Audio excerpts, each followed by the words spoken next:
Olá, gente! Esse vídeo é a continuação do vídeo sobre inferência de uma população que segue a distribuição normal e eu vou falar agora com vocês sobre testes de hipóteses. Vamos começar. Bom, em uma aula anterior também, eu apresentei os conceitos sobre distribuição de probabilidade.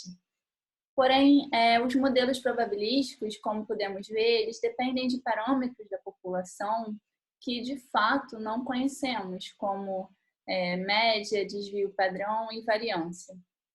Então, desse modo, é necessário que a gente desenvolva técnicas que permitam inferir os parâmetros que descrevem modelos probabilísticos, para que eles, de fato, possam nos ser úteis para análise de problemas reais. Mas por que então é tão necessário que a gente conheça a distribuição de probabilidades que está associada a determinado problema?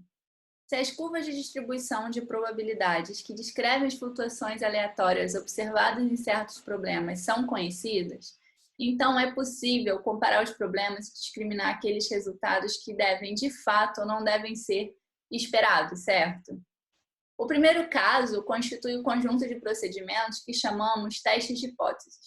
A pergunta típica que gera esse conjunto de procedimentos é: será que uma certa probabilidade ou conjunto de resultados obtidos das diferentes curvas de distribuição analisadas podem ser consideradas iguais ou então diferentes? O analista o tempo todo ele é chamado para responder esse tipo de questão. Ele precisa saber analisar se um projeto ou conjunto de resultados permanece o mesmo ou está mudando. O segundo caso, ele constitui o conjunto de problemas chamados de determinação de intervalos de confiança. A pergunta para esse tipo de procedimento é: qual é o conjunto de resultados mais provável? Ou ainda, que resultados podem ser descartados com certo grau de confiança? Respostas para essas questões permitem racionalizar sobre a qualidade de resultados obtidos experimentalmente e sobre o conteúdo de informação disponível para análise. Para resolver essas questões propostas, é preciso mostrar o sistema. Então, com isso, eu introduzo noções sobre testes de hipóteses. Então, o que de fato é o teste de hipótese? Pela definição, é regra de decisão que permite, com base em informações contidas nos dados amostrais, concluir sobre parâmetros da população. Hipótese estatística é uma suposição sobre algum parâmetro populacional, que será posta à prova através do teste de hipóteses. Então, a gente sempre faz a consideração de duas hipóteses, a H0 e HA, que são denominadas a hipótese nula e a hipótese alternativa. A hipótese nula é a hipótese que está sendo posta à prova. E a hipótese alternativa é a hipótese que será aceita caso a hipótese nula ela seja rejeitada. Bom, além dos testes de hipóteses, temos a definição do intervalo de confiança ou então de regiões críticas. Essas regiões, as regiões críticas, quando elas não rejeitam a hipótese nula, a hipótese H0, elas recebem o nome de RAH0. E as regiões de rejeição, elas acabam sendo denotadas por RR de H0. As regiões críticas RA de H0, elas têm grande possibilidade de ocorrência.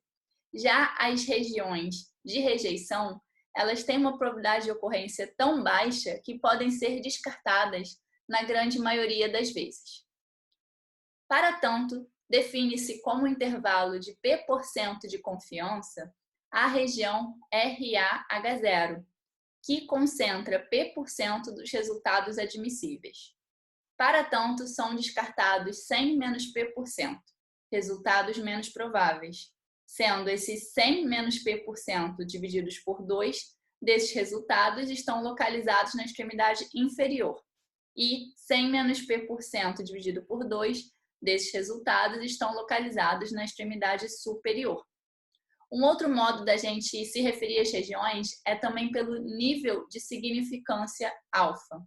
Assim, a região RAH0, ela concentra 1 menos alfa dos resultados admissíveis.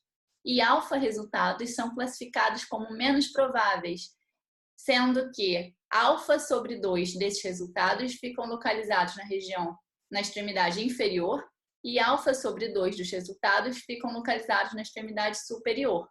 Ambas as referências, tanto o nível de significância quanto o nível de confiança, eles acabam levando para o mesmo resultado.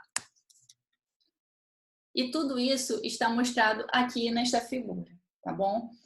A gente tem a região de resultados admissíveis, que é o RAH0, e essa região concentra P% dos resultados admissíveis, esse P% vai indicar o nível de confiança, e 1 menos alfa, que significa o alfa, são o nível de significância, que significa a quantidade de dados que vão ser rejeitados.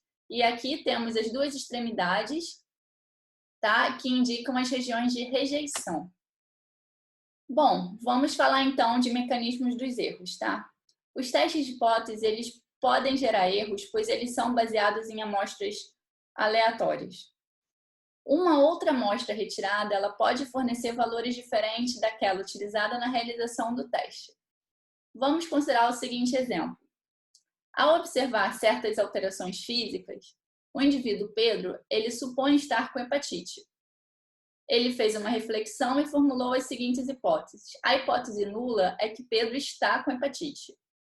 E a hipótese alternativa é que Pedro não está com hepatite. Então, o Pedro ele vai em direção a algum laboratório para realizar um teste clínico. Aqui vemos, na primeira tabela, todos os resultados que podem sair desse teste. Como resultado positivo, pois se a hipótese nula ela significa que Pedro está com hepatite, então o resultado deu positivo, não é erro.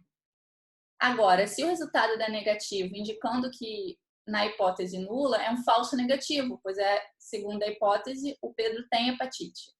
Agora, se ele não tiver hepatite e der positivo, é um falso positivo. Agora, se analisarmos esses resultados do ponto de vista estatístico, chegamos nas seguintes terminologias. Quando H0 é verdadeira, né? Então ela vai dar positivo, não há erro. Agora, H0 sendo verdadeira e dando resultado negativo, temos um erro do tipo 1. Esse erro ele é caracterizado por rejeitar a hipótese nula quando esta está correta. Agora, H0 sendo falsa, temos erro do tipo 2, pois a hipótese nula ela é falsa e mesmo assim estamos aceitando essa hipótese. A probabilidade da gente cometer um erro do tipo 1 significa a significância do teste. E a gente se refere a essa probabilidade de acordo com um alfa. Geralmente se escolhe um alfa relativo a 5%. Agora, a probabilidade de cometermos um erro do tipo 2, a gente denomina beta, e a probabilidade de não rejeitar H0 quando H0 é, por sua vez, falso. O poder de um teste estatístico é a probabilidade de rejeitar a hipótese nula quando a hipótese nula é falsa. Aqui vemos um protocolo para a realização do teste de hipóteses.